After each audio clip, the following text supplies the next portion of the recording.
Au bout de quelques minutes, il comprit qu'il avait sélectionné une vidéo un peu expérimentale quand même. C'était tourné à la caméra DV par des amateurs. Vu la qualité d'image, le style vestimentaire et leurs lunettes de soleil de type sportswear qui leur donnaient des têtes de mouche, on pouvait facilement la dater du début des années 2000. Partant de là, le choix de la pièce de tournage, grande, carrelée, avec pour seul mobilier un clic-clac non déplié recouvert d'une housse bleue au motif jaune poussin et à l'aspect franchement sale, n'était pas surprenant en soi. La technique de cadrage et de balayage de l'espace plus que sommaire non plus.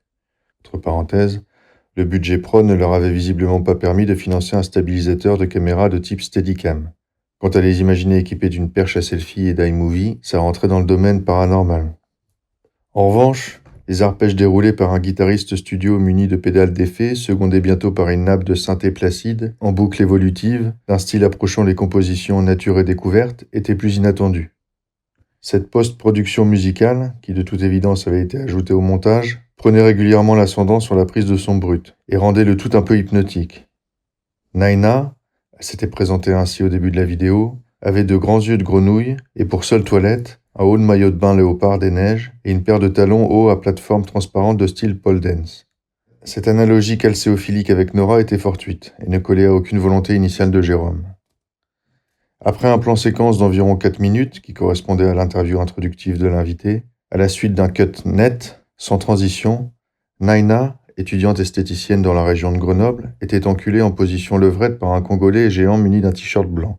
Entre parenthèses, on avait pu entendre celui-ci fredonner dans le fond, lors des questions préliminaires. « On a tous quelque chose en nous de Kinshasa. » Charpenté comme un gorille, il était aussi lesté d'un sexe à ce point volumineux qu'il lui était impossible de générer un afflux de sang suffisamment stable et puissant pour combler de bout en bout ses corps caverneux.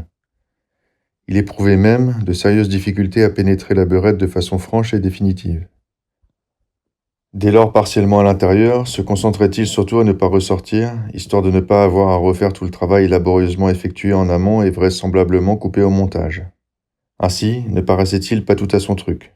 Occupé à son jardin et au réenroulement de son tuyau d'arrosage accidentellement entortillé, il aurait possiblement tiré la même gueule. Naina, patiente, même encourageante, semblait rompue à ses démarrages poussifs et regrettables.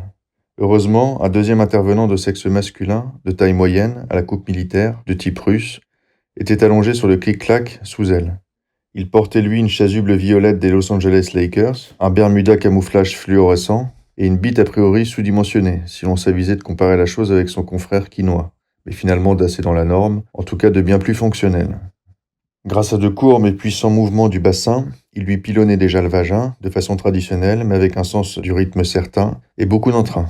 Ceci entraînant cela, Naina se détendit et se dilata, permettant enfin au Centrafricain d'approcher un semblant de constance et d'envisager un potentiel rythme de croisière. La bande-son, comme on pouvait s'y attendre, s'accordait difficilement à la double pénétration, entre parenthèses DP en langage d'initié.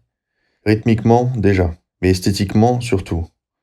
D'un point de vue harmonique pur, néanmoins, Jérôme réalisa qu'elle s'efforçait d'accompagner la gamme de fréquences de vocalises pourtant variées de Naina. C'était à se demander si le monteur-musicien amateur, qui était lui probablement la même personne, un team post-production derrière tout ça était difficilement envisageable, n'avait pas directement improvisé live sur la vidéo, comme certains le font en orchestre ou en formation de jazz sur la version originale de Germinal, les films d'Abel Gans ou de Louis Buñuel. Une espèce de transcendance lyrique en résultait. Peut-être que musicien-monteur amateur était son copain, candoliste et inspiré, et que depuis maintenant 20 ans que sa princesse Naina l'avait quitté, entre parenthèses à force de rencontres et d'opportunités, il dérivait au son de cette sirène et se branlait sur ça. Entre parenthèses, Jérôme envisagea ici une possible analogie avec sa situation personnelle et se sentit épargné de ne pas faire de musique improvisée, de ne pas être lyriquement inspiré et de n'avoir conservé aucune vidéo de Nora. Pour le spectateur lambda, l'effet mélodieux quasi séraphique était plutôt nul ou disons hypno-narcotique, ce qui n'était décidément pas la finalité d'un film de cul. La vidéo était en outre particulièrement longue, 87 minutes 39, ce qui confirmait encore son intuition initiale, une post-production trop amateur, au montage des plus sommaires, au tournage décidé un peu au dernier moment.